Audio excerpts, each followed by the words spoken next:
Cuando alguien esté en riesgo de muerte inminente, es importante, no, mejor dicho, es necesario que reciba el viático. ¿Qué es el viático? ¿Por qué es tan importante y por qué es necesario? Acompáñame y lo vas a aprender.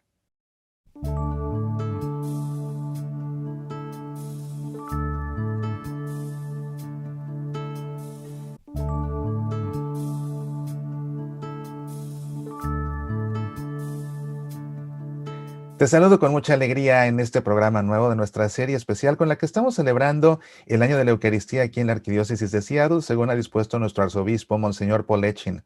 Cuando una persona está a punto de morir, es necesario que se llame a un sacerdote para que le administre 3 sacramentos. Primero el de la confesión, para que se le puedan perdonar todos sus pecados antes de morir. Después el sacramento de la unción de los enfermos y finalmente para que se le administre la comunión como viático. ¿Por qué se llama viático? En los tiempos de los romanos, los viáticos, vía en latín de hecho significa camino, eran las provisiones que se le daban a alguien que iba a realizar un viaje importante.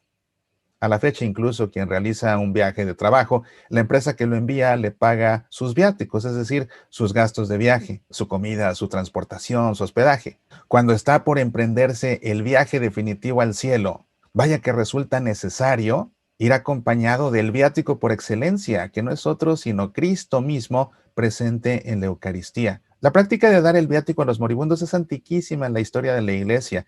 Desde los tiempos de la persecución por parte de los romanos, cuando alguien iba a morir en el martirio, se acostumbraba a darle la comunión antes, precisamente ya como un viático. Y tan importante es el viático que ya desde el primer concilio de Nicea, en el año 325, la Iglesia estableció que si alguno va a salir de este mundo, no se le prive del último y más necesario sacramento, el último y más necesario sacramento. Y es que es precisamente la comunión lo que garantiza la resurrección. Como enseña el Catecismo de la Iglesia Católica en su numeral 1517, el viático es semilla de vida eterna y poder de resurrección. Según las palabras del Señor, el que come mi carne y bebe mi sangre tiene vida eterna y yo le resucitaré el último día.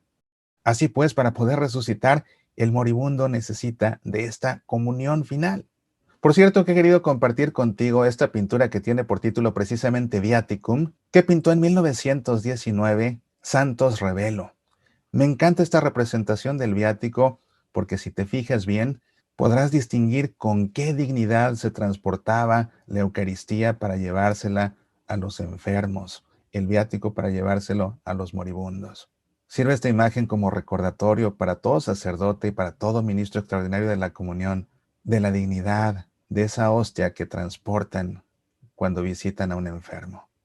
Así pues, cuando alguien está a punto de morir en casa, es necesario llamar a un sacerdote.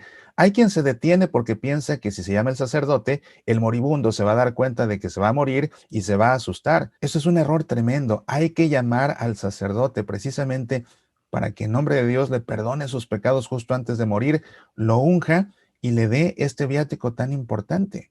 Y también por eso es necesario que todo sacerdote que sea llamado para asistir a un moribundo lo haga sin titubear y sin posponerlo, porque él no sabe si de esa comunión depende la entrada al cielo de ese moribundo. Vale la pena subrayar lo que estableció la Iglesia en el primer concilio de Nicea. Si alguno va a salir de este mundo, no se le prive del último y más necesario. Subrayo, más necesario. Repito, más necesario sacramento. El viático es el sacramento de los moribundos. Con el favor de Dios, nos vemos la próxima semana para seguir aprendiendo acerca de la Eucaristía. Apasionate por nuestra fe.